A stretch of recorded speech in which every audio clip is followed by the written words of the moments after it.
Hello everyone, আসসালামু আলাইকুম। সবাইকে স্বাগতম বার্ষিক বাংলাদেশ তো চ্যানেলে। তো কি অবস্থা সবার ভিউয়ার্স?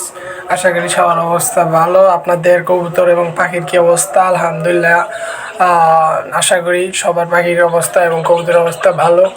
বাট এখন অনেক শীত পড়ছে, এই সময় কবুতর ডিম দেওয়া বা পাখি ডিম দেওয়া খুব রিস্কের ব্যাপার। কেননা এই সময় ডিম দিলে পাখি বেশিরভাগ ডিমটা ফাটাইল করতে পারে না এবং বাচ্চা ফুটে যাবে। তো ভিউয়ার্স, আজকে একটি সুখবর আছে। সুখবরটি হলো আমার কবুতর ডিম পারছে। আমার বন্ধুর এবং আমার টাকায় কেনা, দুই ভাই, মানে বলতে গেলে আমরা ভাইয়ের মতো। তো দুইজনের টাকায় এই কবুতরটা কেনা, এই কবুতরটি ডিম পারছে। এখন চলুন আজকে আমরা দেখবো তা আমার বন্ধুর এবং আমার কবুতরগুলো। তো ভিউয়ার্স, এখনও যারা যারা চ্যানেলটি সাবস্ক্রাইব করেননি তারা অবশ্যই চ্যানেলটি সাবস্ক্রাইব করে দেবেন, পাশে থাকা বেল আইকনটি বাজিয়ে দেবেন, ভিডিওটি পুরোটুকু দেখবেন, আশা করি ভালো লাগবে।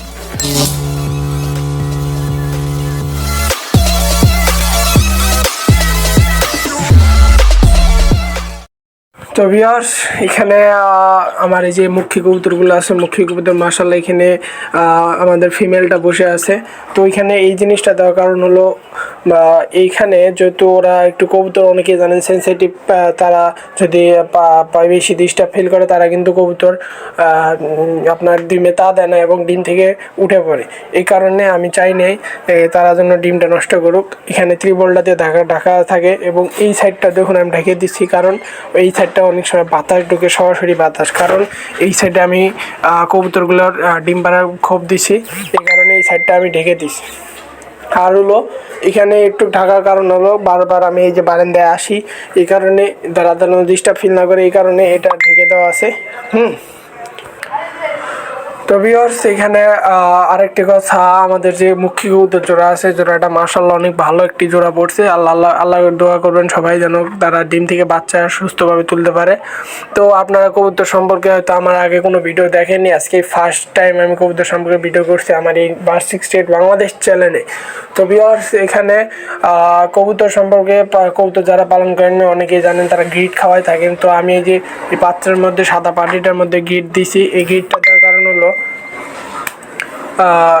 কবুতর যখন ডিম পাড়ে তাদের একটি যেমন খোসা হয়, ওই খোসাটা তৈরি করতে কবুতরের বা বিভিন্ন ধরনের পাখি আমরা যারা পালন করে থাকি, ওই পাখিগুলোকে পুষ্টি যোগাতে সহায়তা করে।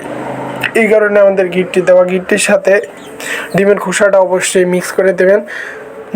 আর পানির বিষয়টা বলি, কবুতরকে আপনারা পানি যেটা দেবেন, পানির পাত্রের মধ্যে দেবেন। পানিটা এখন যেহেতু আমার পাখির ডিম পারছে, এইগুলোকে আমি এখন ED3 মারতেছি। আসলে আমার দেরি হয়ে গেছে, এই জন্যে আমি ব্রিডিং কোর্সটা করাইতে পারিনি। কবুতর যেহেতু জিনিস অনেকে জানেন, কবুতর আপনার ডিম পারলে হঠাৎ করে ওরা ডিম পাড়ে দেয়, যদি বাড়ি না দেন তাও ডিম পাড়ে দেয়।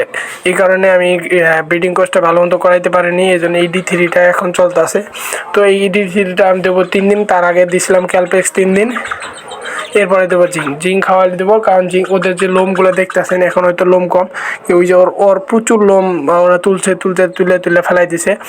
তো এই লোমটি তোলার জন্য জিঙ্কের খুব উপকারিতা রয়েছে এবং পাখি এবং কবুতর যাই বলুন না কেন তাদের শরীরটাকে ঝিকঝিক করে, যে কারণে আমরা জিঙ্ক ব্যবহার করে থাকি।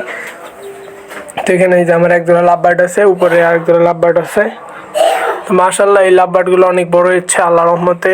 সবাই দোয়া করবেন এটা যেন জোড়া হয়। তো ওদের বয়স 3 মাস শেষ আলহামদুলিল্লাহ। অক্টোবরের পাখি, অক্টোবর নভেম্বর ডিসেম্বর শেষের দিকে প্রায়।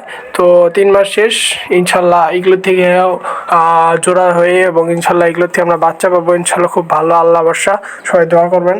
তো ভিউয়ার্স, আজকে এই পর্যন্ত ভিডিওই দেখাইলাম আপনাদেরকে আমাদের দুই বন্ধুর কবুতরগুলোকে কীভাবে বাচ্চা ডিম পারছে। তো আজকে এই পর্যন্ত ভিডিও, যারা যারা পুরো ভিডিও দেখছেন অসংখ্য ধন্যবাদ আপনাদেরকে আমার পুরো ভিডিওটি দেখার জন্য। নেক্সট আরও ভিডিও থাকবে, অবশ্যই আমার চ্যানেলটি ঘুরে আসবেন। যারা যারা এখনও ঘুরে আসেন নাই আমার চ্যানেলটি সাবস্ক্রাইব করবেন। ধন্যবাদ সবাইকে, আজকের মতো বিদায় নিচ্ছি। Good night.